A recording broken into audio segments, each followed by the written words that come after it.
Hey guys, this is Eric from Automatic for the Collector coming to you again with another quick video I wanted to do to show off a few items. The items I'm going to show today are ones I've had in my collection for a while, and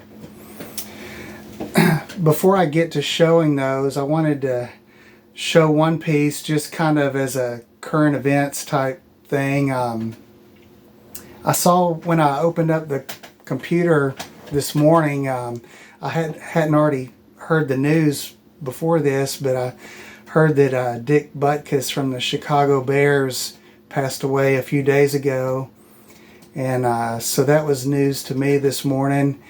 And so anyways, in honor of Dick Butkus, I just wanted to show this cool Topps poster I have of him. And kind of related to that, it's not a sports card or anything like that, but a few weeks ago I got this hat.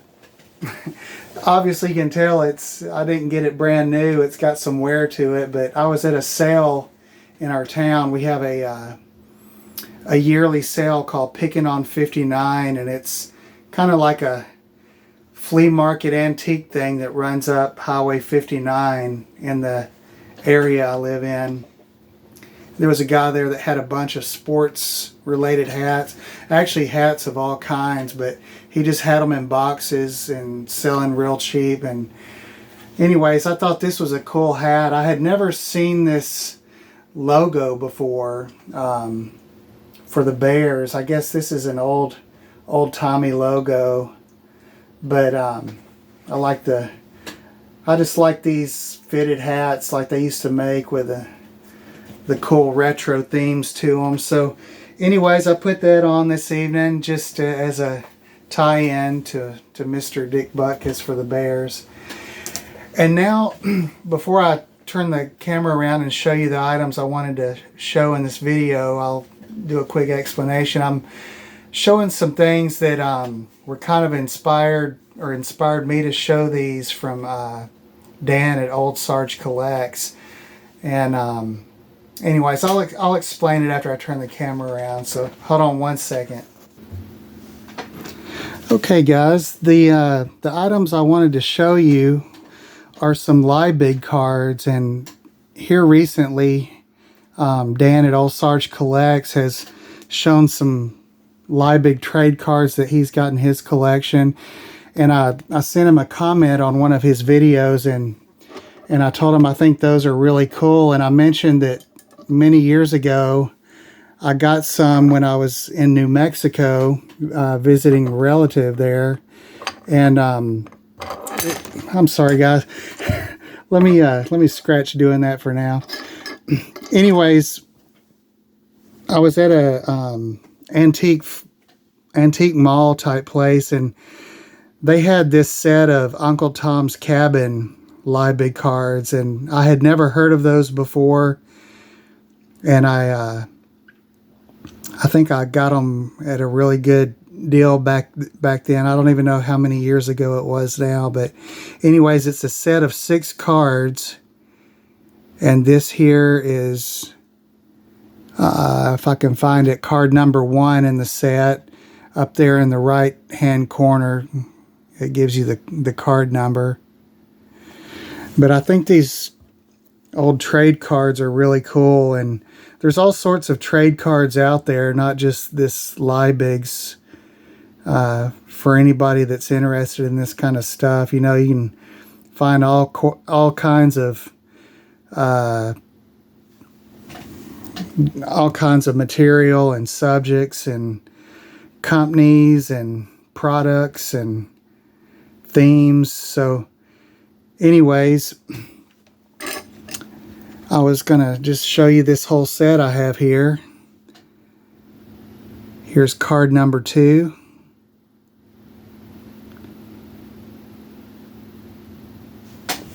And I'm sorry I can't read what's on the card for you, but as you can see, it's not in English, and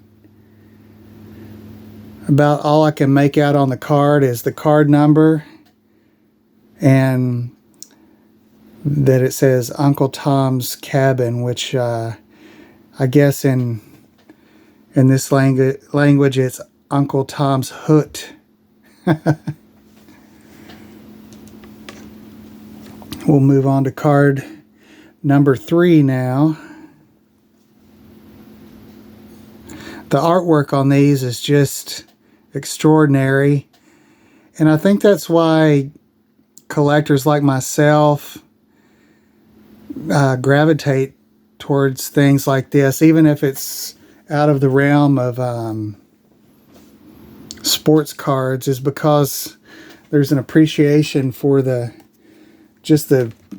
artwork, the history, and how these cards were used to kind of promote a product back then. Here's card number 4.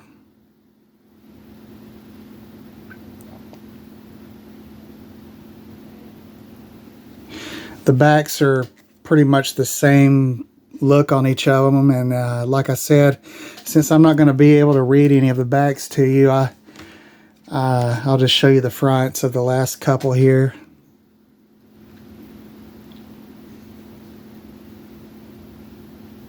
But to me, I think a lot of us vintage collectors that like vintage baseball cards or football, basketball, whatever, vintage cards in general, I think the reason we can appreciate stuff like this, at least a lot of collectors appreciating things like this, because, you know, the old cards from the early Topps cards and the early Bowman cards weren't actual photographs of the players, so they had an artwork element to those as well. And I think the average vintage collector just has we're all kind of similar in a way, I guess. We like to collect things. We have an interest in old things, historical things, things that are aesthetically pleasing to the eye. And so anyways, that was the whole set there of the Uncle Tom's Cabin cards. Let's see if I can set them there and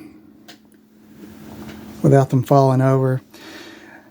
Now, I have a few more items I wanted to show besides the Liebig cards there, and these are some kind of random items I pulled out as well, but some that I think would also fit in with kind of what Dan likes at Old Sarge Collects and again other collectors.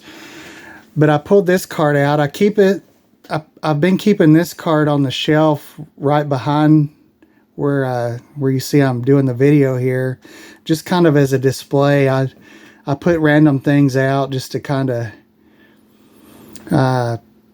liven up my little area. And anyways, this was a card I got years ago as well, and this is a card of a general named John C. Fremont. As you can see, it says the Pathfinder. But one of the reasons I got this card when I did, and again, I got this in an auction. I'll have to explain the auction I talk about in better detail one day, but it wasn't an eBay auction. And a lot of the items that I've mentioned in previous videos where I said I picked it up in an auction, say for instance the St. Louis Transit passes I showed in my last video, those were actually in a live auction that I used to go to, and it was a really cool thing. It doesn't happen anymore, but it was at a local card shop in the region I live in, and they had an auction every Tuesday night. People would submit items, and there was a $2 minimum requirement, $2 minimum bid, and then people could put in items and then place their own minimum amount if they needed to get a certain amount for an item. But that was back in the day before things really shot up in price, and there were many great deals to be had back in those days. So I really miss those days. But anyways, this is one of the auction items I got. And just besides liking the card in general, one thing that made me want to win this one was, if you look closely on the back here, it says John Fremont, the Pathfinder, was born at Savannah, Georgia, January 21st, 1813.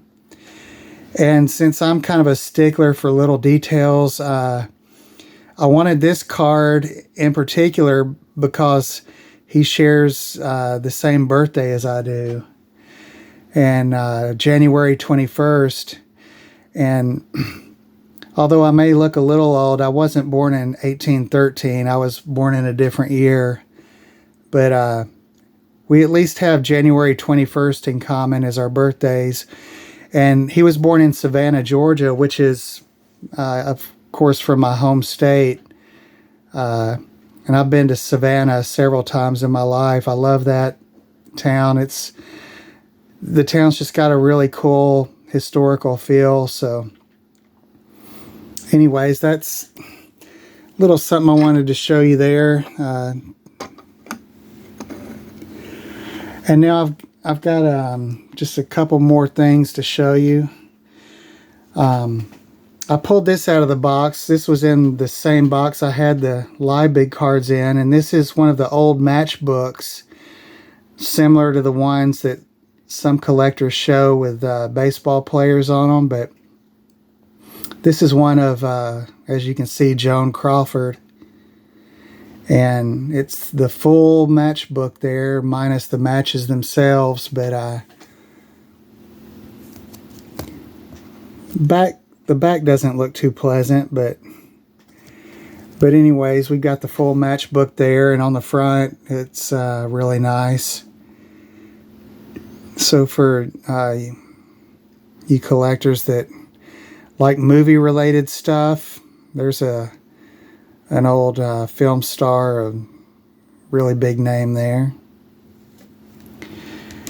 And now the last couple items I have to show you are some postcards.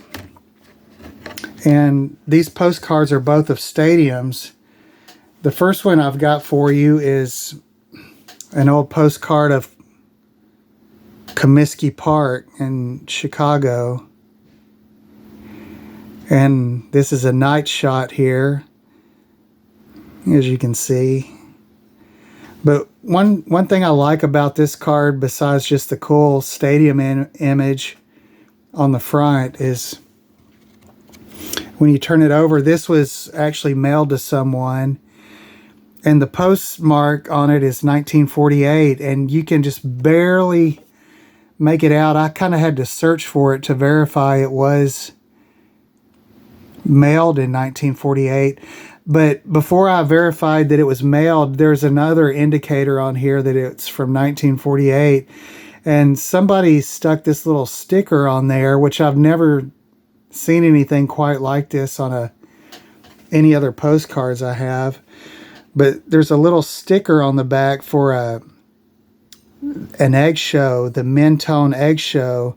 And this postcard was, I